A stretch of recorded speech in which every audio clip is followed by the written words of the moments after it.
So, Janet Heimlich, I just want to thank you again for inviting me to be part of the Board of Advisors for the Child Friendly Faith Project. As a cult expert who's been helping people get out of all kinds of extreme religious cults as well as cults of all types for the last 36 years, I've just seen horrendous abuse of children.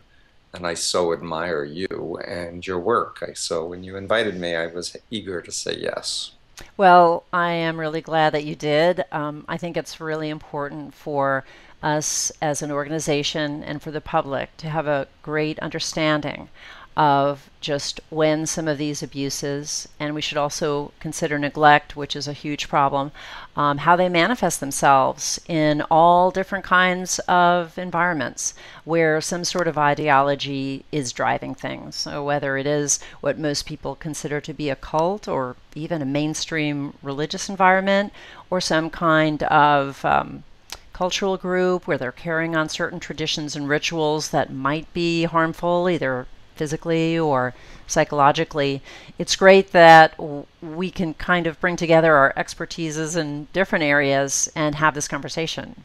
Yeah, and as a person of faith myself, I'm Jewish. I can just talk about the Abrahamic religions, especially, as well as Buddhism, emphasizing love and compassion and wanting us to take care of the needy, including the children, the widows, and the people who are poor. And I just think that people around the world need to elevate their consciousness to really put our next generation at the forefront and make sure that they're getting what they need to grow up to be healthy citizens.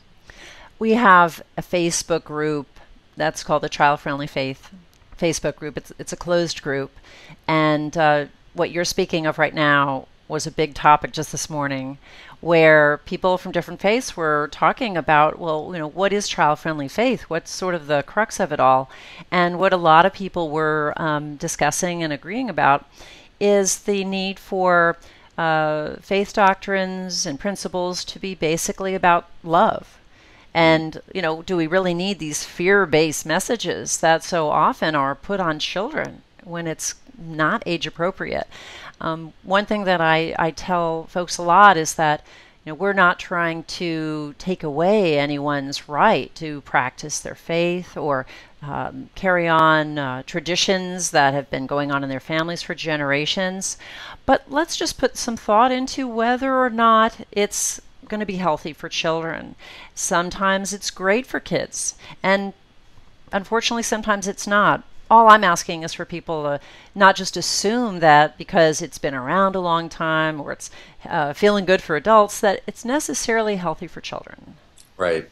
And with some of the groups that I've worked with, young people who were raised in, for example, the Children of God cult that's been changed their name to the Family, the leader was a pedophile who was encouraging sex with very, very young children, as well as sending women out to be prostitutes for Jesus. And the amount of emotional and psychological and physical harm was just enormous.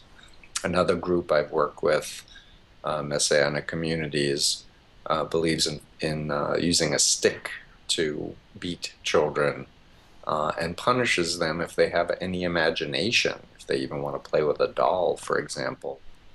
Yeah, we also talk a lot about what is indoctrination. We kind of have an idea that that doesn't sound too good, but is it necessarily bad for kids to kind of be living and breathing a particular religion or faith practice?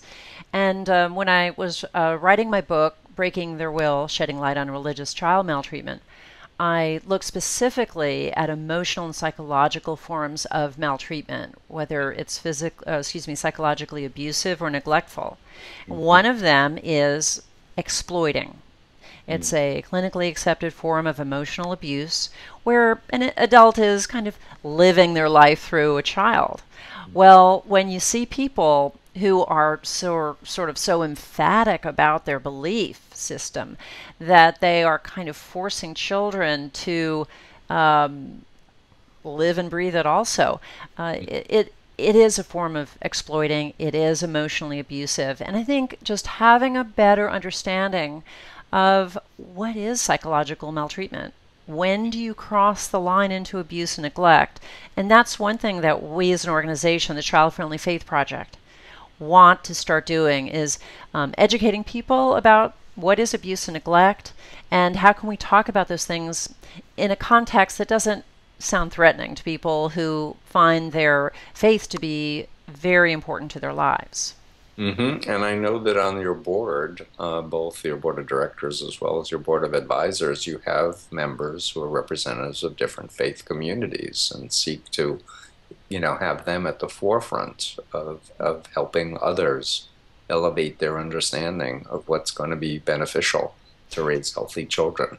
That's right. We have faith leaders of many different religions and denominations, and that includes people that are agnostic or atheistic or, really whatever they subscribe to, whatever they feel is important for them. They want to make sure that, regardless of the faith system, that children are taught about it in a way that's healthy and nurturing.